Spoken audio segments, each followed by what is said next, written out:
Thank you. Okay, so we've got 10 minutes again. I started. You was angry now, no? I was angry. Run! Stop it! Run! Oh dear. You're all individuals. No, it's worth investigating, okay? I know that part of us coming here thinks that we're going to find peace. You know, that there's peace to be had in the Buddhist center. Yeah? There is peace to be had in the Buddhist center. But it requires some work and some discipline and some effort of your own mind. Yeah? And all this is saying so far is that out of all the destructive emotions you could have, anger is the one that literally destroys every goodness. It destroys karma. And it means if your world is getting shitty, if your world is getting broken, it's not that anger produces that. It's not that. It's that, hold on. It's that anger is eroding your capacity to see the goodness that you are projecting onto the world as goodness. Yes. That is also your karma. Every good feeling you have about yourself, your surrounding, your friends, your food, any goodness at all that you are experiencing, that is what is called good karma. So if your world is turning, something is eroding that good karma.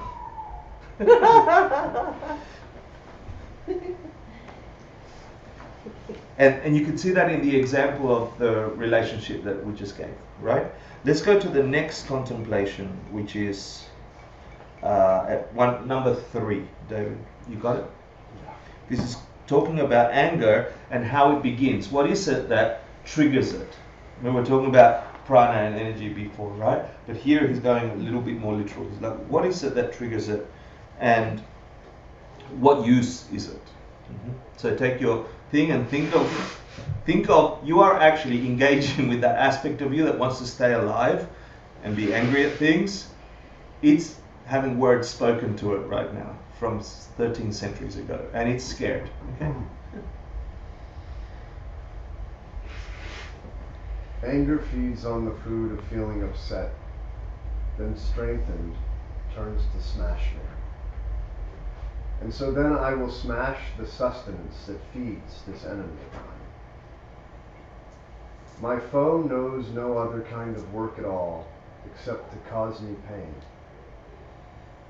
No matter what happens, I will never allow my joy to be disturbed. Feeling upset cannot accomplish my hopes. It only makes me lose the goodness that I have. If there's something you can do about it, why should you feel upset? If there's nothing you can do about it, what use is being upset? The two most powerful lines for me in this chapter, right? If there's something you can do about it, why should you feel upset? If there's nothing you can do about it, what use is there in being upset? Right? I mean, it's too obvious. It's too clean. First of all, he says, what is it that causes anger? What is it that feeds it? And feeling upset, which is the barometer of our ignorance, yeah, is what begins the process of anger. We're moving through the world, I like, I don't like, I like, I don't like. You're attracted to this, you want things to turn out a certain way, you don't want certain things to turn out a certain way. We are driven by this desire, millisecond by millisecond. Everything we do, we have this constant judging going on. That's going to bring me happiness, that's going to bring me unhappiness. Run away from that, go towards that. Yeah? And when things don't go that way, which they don't, nearly all the time, we begin to feel upset. Because we think those things possess the capacity to bring us joy or to avoid pain. That's the ignorance, that's the pig in the center of the wheel of life, that's the snake disliking things ignorantly, that's the chicken, the rooster, the dove, depending which version, wanting things peck, peck, peck, wanting things ignorantly. When those two don't get the object of their want, upsetness arises, because you think the nature of the sensation you are craving is out there in those things. And those things include not just external objects to your body. When I say external objects, I'm talking about objects of your mind. Your own emotions about yourself are objects of your mind. You want your emotions about yourself to be a certain way. You want your thoughts to yourself to be a certain way, or not to be a certain way. Those two are these objects I'm describing. So when mind doesn't get that, upsetness arises. And he's saying here, that is the food that anger then feeds on, and as it grows strong like a savage wild beast, then it comes at me. So I'm going to make war on it, like we made war at the previous chapter to all other mental afflictions, and I'm not feeding the bastard. Yeah? I'm making every single effort not to be upset ignorantly when things don't go my way, because I know what comes next. Mr. Wild Anger gets fed and then turns and feeds and attacks me. Mm-hmm. And how does it attack me? It's like, it makes me think that I'm going to solve a problem by being angry. And then these two magnificent lines, if there's something you can do about it, well, I feel upset, right? So here is an object that I want to be a certain way. I don't want this book to be broken, right? But it sort of started being broken. So I could be upset about it, right? It's not the way I want it to be. I can begin to be upset about it. Getting angry at it, getting enraged at it, we might associate to giving me to get action, right? But I can equally do the action of putting the pages together without feeling anger. Feeling anger has nothing to do with me fixing the book. I just fix the book. I fix the thing. In fact, anger might obstruct me from doing it properly. It might get me to rush to do it. It might get me to do it half-assed. It might get me to not do it at all. But my problem was I didn't like the page being unstuck. Why don't I just fix the page? Right? Getting anger has nothing to do with the page coming back to its problem. And you can translate that to, she did the dishes, she didn't do the dishes. Anger doesn't get the dishes done. The dishes are still a problem. Anger just colors the action with something else. And that something else is actually a thing stopping your physical pleasure, your mental pleasure, your capacity for nirvana, etc., etc. That's why it's the most vile thing. And in the modern world, we then identify with that. I think that's our problem with it, saying, then I must be a bad person if I have anger. That's not what it's saying. It's almost, it's not what it's saying at all. It's actually being so clinical, it's painful. You know, it's like slice. That's not the problem. The problem is whatever you didn't want or you did want. So he's saying here, if something you can do about it, get your act together, take a deep breath, and fix the bloody thing. Adding anger to the equation is just like adding an unnecessary ingredient to your soup. And then he says, if there's nothing you can do about it, what is anger going to do? What is anger going to do towards the paper? So let's say the paper's gone. Okay, I lost the piece of paper, but I really wanted that page in there. I really wanted it. I really, really wanted it. It's, you know, I wanted not any page, I wanted that specific page that is no longer there. I can never find it again. It got burnt, or you know, whatever. Thinking about it, getting angry about it, will never get me what initially I wanted, which was a page in there. It has nothing to do with the problem, anger. It's a useless thing for getting us what we want. And that's, those two famous things went through my head over and over and over and over and over. And if you let it go through your head over and over and over, you can turn it into a path. You can turn it into a practice. Rachel, you were going to say something. Yeah, I'm trying to figure out what I'm going to say. The upsetness thing, like, just don't be upset. Always gets to me. And I think, like... Can you wait? What? Till the end of class? Yeah. Because I think we're going to give you 3 options. Okay. Yeah. So, and I'm trying to also get to class so I'm not upset. So, unless it's really important. I just want to Okay, it can wait. Wait to the end of class, and then you can all add. Think if it's really important, you can all add. Yeah. I want to get through the content. So he's saying it's actually useless to the objective that started this whole interaction. We get lost in the rolling forward in the interaction, right? So something you can do about it, then just do that thing. Like, what if it takes effort? What if it takes a lot of energy? What if there's so many dishes? Well, there's so many dishes. Then do the dishes. Yeah, but maybe you're not the only one doing it. Maybe you ask someone, can you help me do the dishes? Yeah. Yeah? Yeah. Yeah, and use a logical statement. And like, why does anger have to be in there? If it's the dishes that we want. If it's something else that we want, it's another story. But if it's the dishes clean that we want, then all you need is more hands on the dishes or preventative measures for the dishes. Then there's something you can do about it. No need for anger to arise and infect your state of mind, and then have a chain-on effect in your mind about what anger does. What if they get angry when you ask? Oh, I know, but this is the thing, right? We are so lost in not knowing how reality works that this is the problem. This is the key of the problem. Okay. You have zero clue what's going to come next in your life. At work, in your relationship with yourself, in relation to your mind, we have zero clue about what's coming in the next 10 minutes. And we can't handle that. We have to construct some bullshit idea of what's coming next. Yeah? And you just made me a nice example. What if they get upset? Yeah? Out of the entire reality, you're stuck on that one as the one that came up for you. Okay. Right? That could happen. Yes, it could happen. So could that, and so could that, and they could all go, you know, you've said it 20 times already, okay, I'll give in.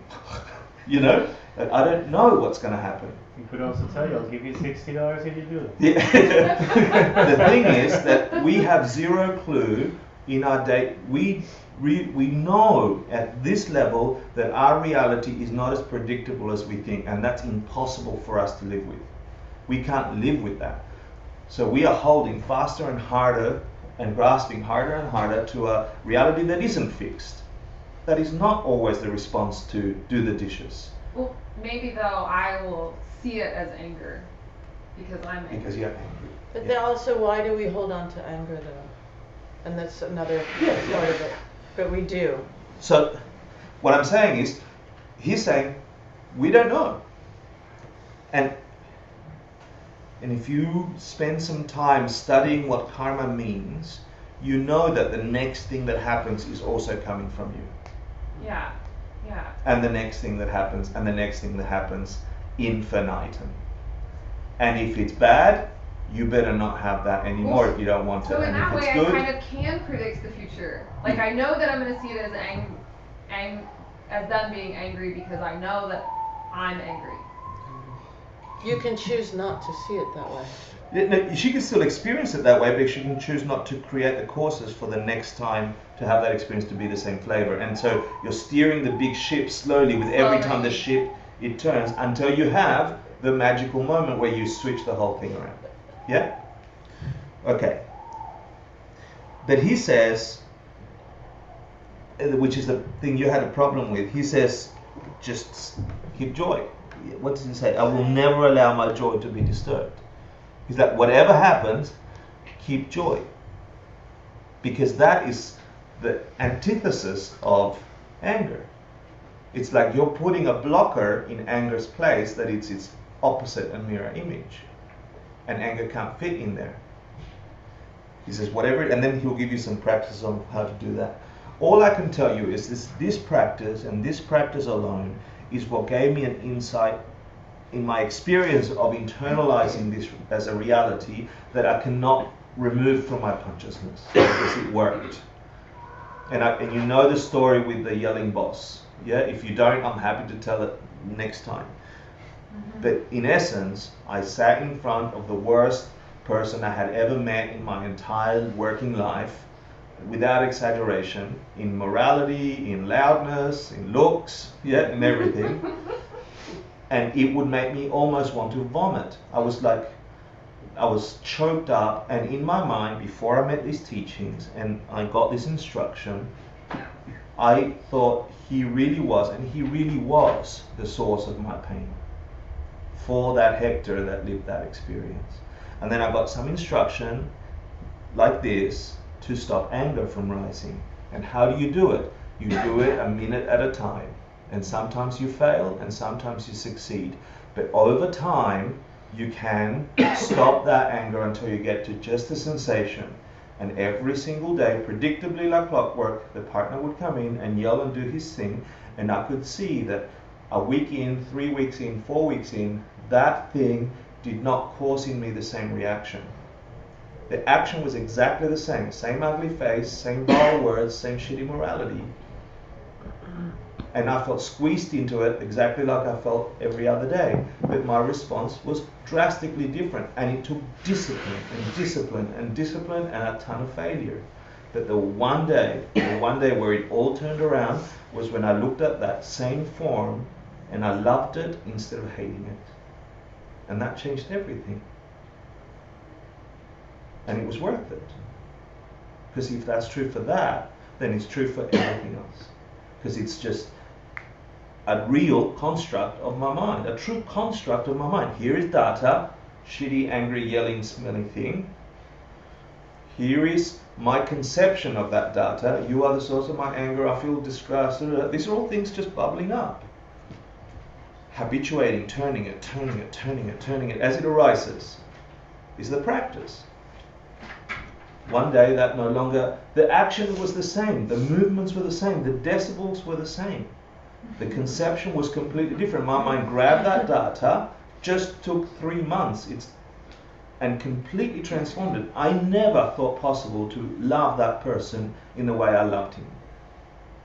And I didn't love him as, I want you to be my boyfriend. I loved him in, you are just as much stuck in this world as I am. And if I feel bad, my God, you feel worse. I want to help you. My mind was like, what is that? I want to help you. Doesn't matter that you yell at me. I don't care, actually. Yell more if that helps you. I just want you to not feel that way, please, so you can be at peace. That, in my mind, was like a drop of elixir that changed the color of the ocean. It was like one droplet that completely transformed the water. And it was 3 months of effort and a ton of study, wisdom, understanding where my reality comes from. And I keep using that experience over and over and over to color every other experience. And only then can you change your world, literally. Like it doesn't, I'm still a human, I still got body, I still got a mind, I still got doubts, I still got anger, but not powerful like that, not overtaking like that. I also now have a conception, a true, real conception, that keeping joy actually can remove completely from my life that thing, that reality. And it's true for your life. If it wasn't, then nobody could escape this place. Nobody could find joy. Or you'd be stuck always in joy. It wouldn't change if things were the way we think they are, which is self-existent, out there. You're the anger, you're the reason for it. If they were stuck in that way, nobody would move. The fact that they change is that they are produced by something. And the 3 levels of understanding about that is, ultimately, they're produced by the way I engage with them. And I don't have a choice in the minute, but I have a choice 3 months in advance. Or a year in advance, or 6 months in advance. Next practice, which is the contemplation on patience. Like any other habit, it can develop into patience. And do number 4. Actually, do 4 and 5. Because then it says, to your question, it's just a decision. At some point, it's just a decision to build a new habit. There's nothing in the world which does not come easily if you make a habit of it. Make then a habit of bearing the small pains, and thus endure the greater. Some, when they catch sight of their own blood, rise to a higher ferocity. Some, when they see another person's blood, faint and fall unconscious. All of this derives from either steadfastness or cowardice in the mind. Learn then to disregard harms and never allow any pain to touch you.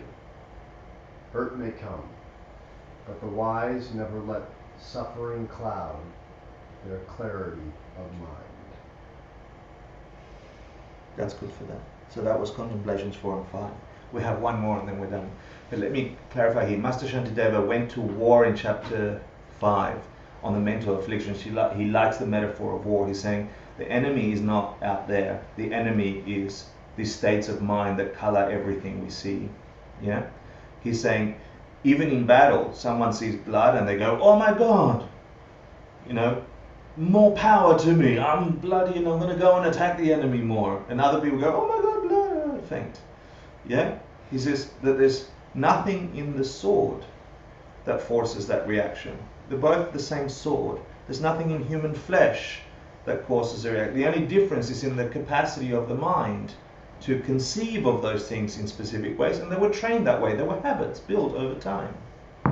If one exists and the other exists about the same condition, war, sword, arm, and you have completely opposite reactions, the only difference is in the mind of the perceiver.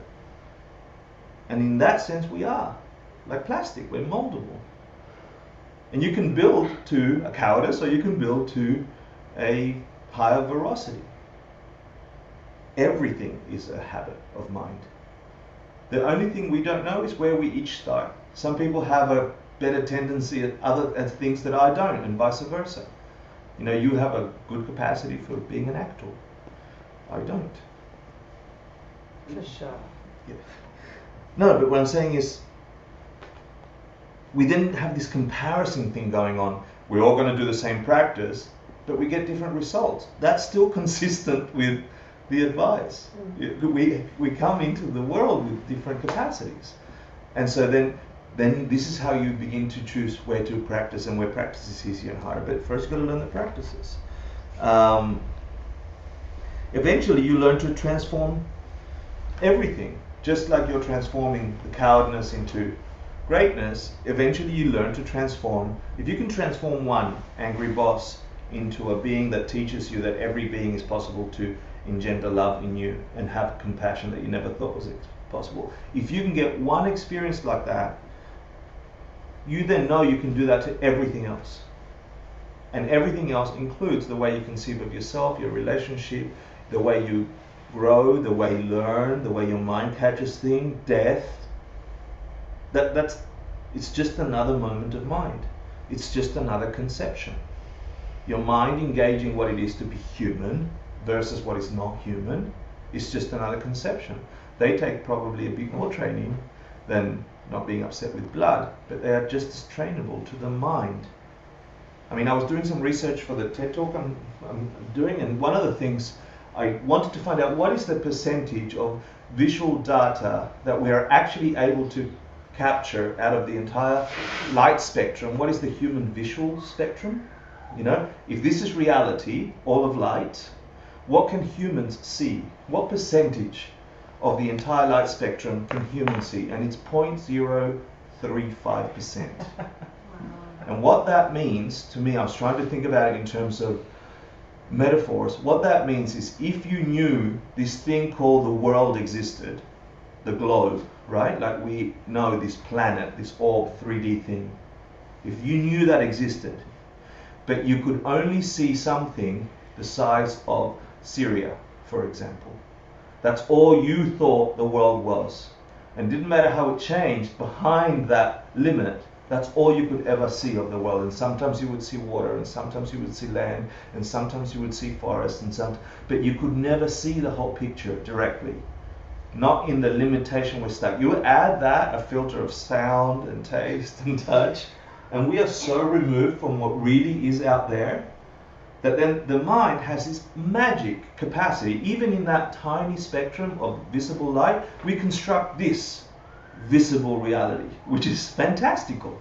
It's amazing. Like you construct a real 3D, beautiful, visual experience out of that limitation. Our minds have the capacity to do that. It goes through brain and it does neuron connections and fires off chemicals and electrical signals. But then what happens? How do you turn that water into wine? We turn that into a sensation of form. That's what we do with this tiny limited capacity.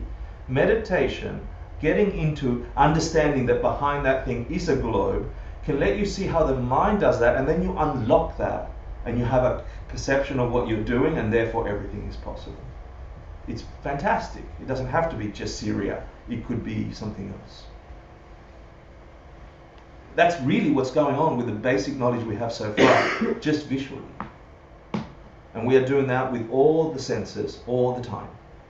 And add to that relationships and feelings and all that, and it gets way more complex. Which means it's completely changeable. It doesn't have to be, this is not just human.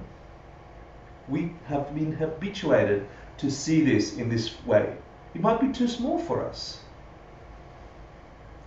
It definitely, visually there's definitely more than this. But we can only see this. I think we can cultivate ourselves to see more. That's the point, yeah. But inside, so the lens is limited, is what I'm saying. Then the way the conceptual happens, that's an open ballgame. So he's saying habit is everything. Let's do one more contemplation and then take it home with the 3 practices, I promise. Mm-hmm.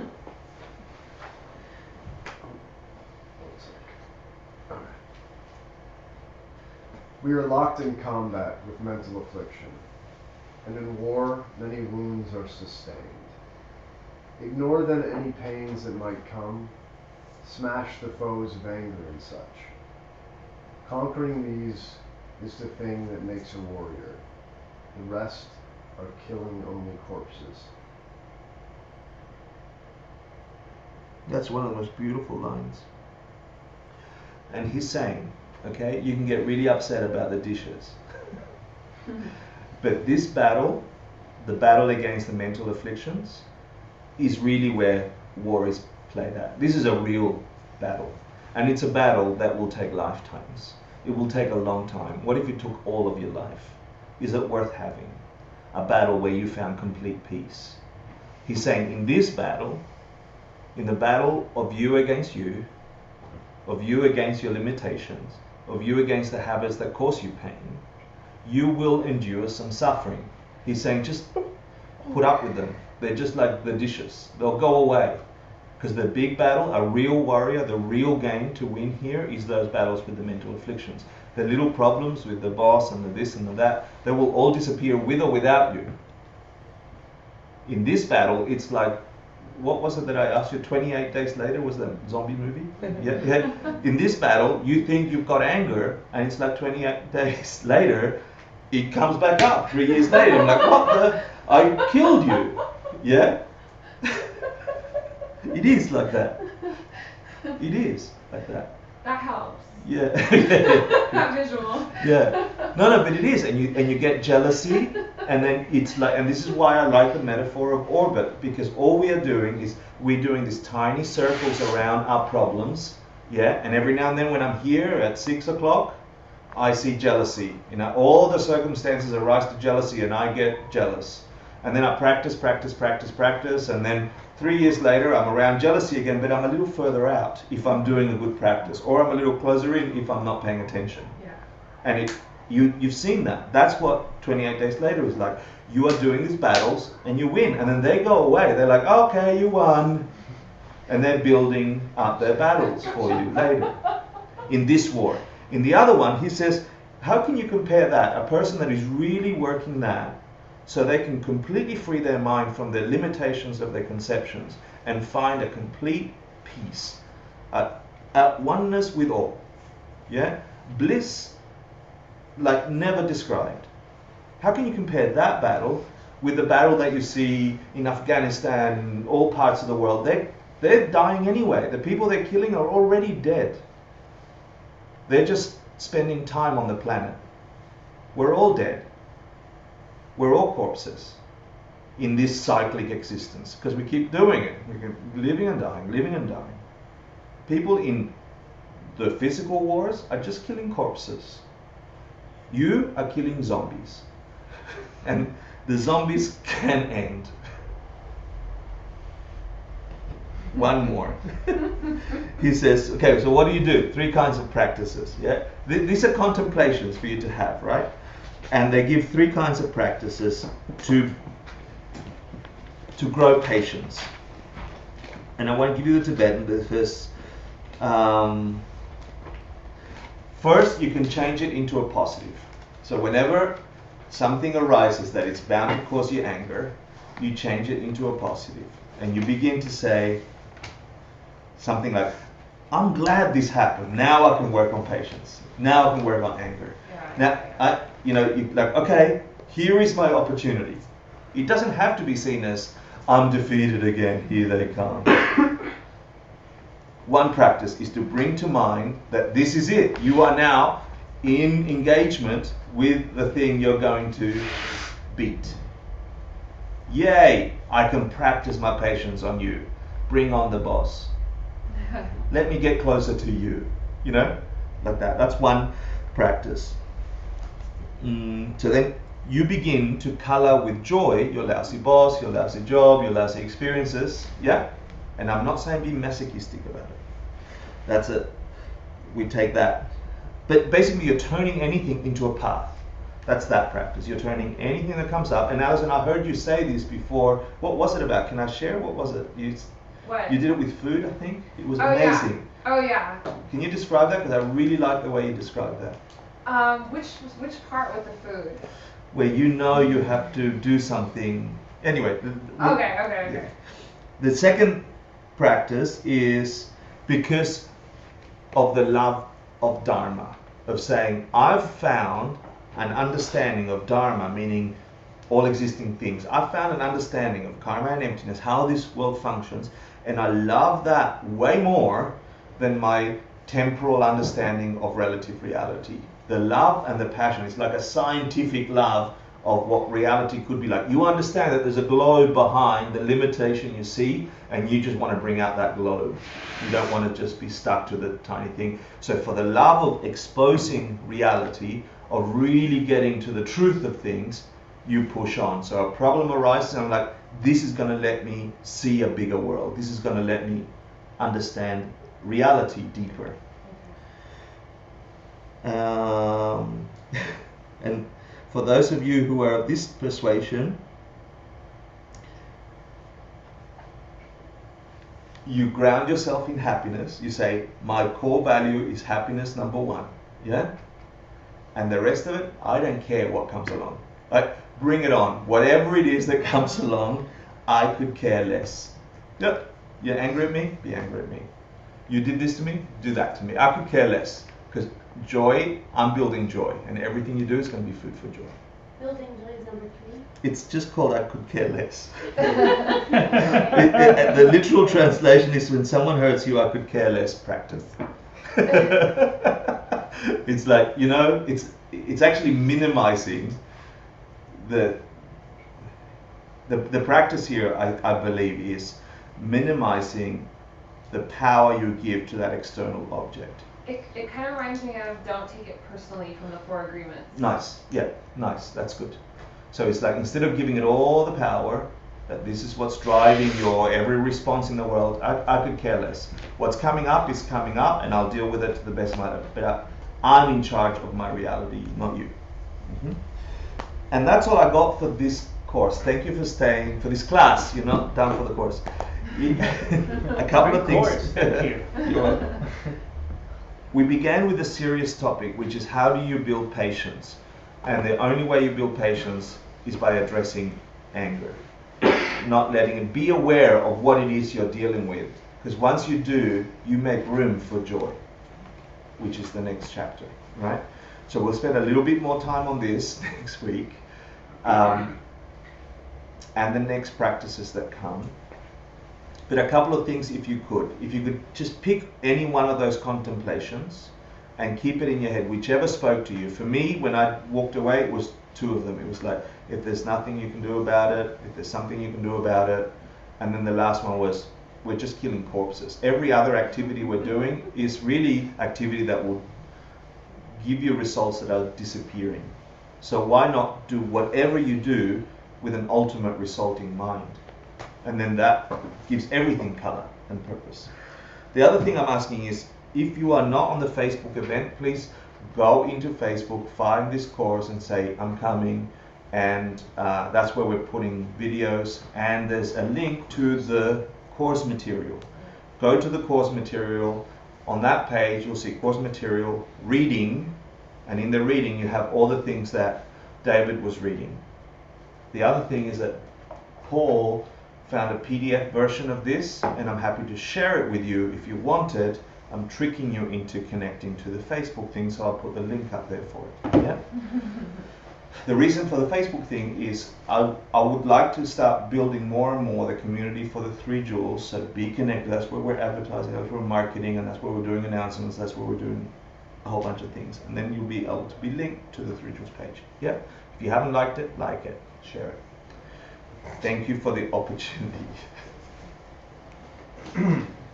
Sashi Pukirjishin metokram Rira lingshin indeyam padi Sange shindu mite guargi Trokunam dashinga chupasho Idam guru ratnamangalakam yatayami Diroku Sunam Yeshe Tsoksokshil Sunam Yeshe Lejunwe Dampa Kuni Tokasho. If you still have that deity at the crown of your head, before you invite them into your heart, see if you can get yourself open to the possibility that you can be more than what you conceive yourself as being, and ask them to show you. And as you do that, invite them to shrink down and enter the crown of your head and drop down to the level of your heart, and find a tiny home there for them where they rest in a small orb.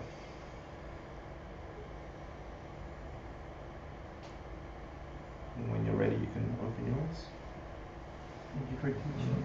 Thank you for coming. He's a good teacher. Don't be angry. Be angry.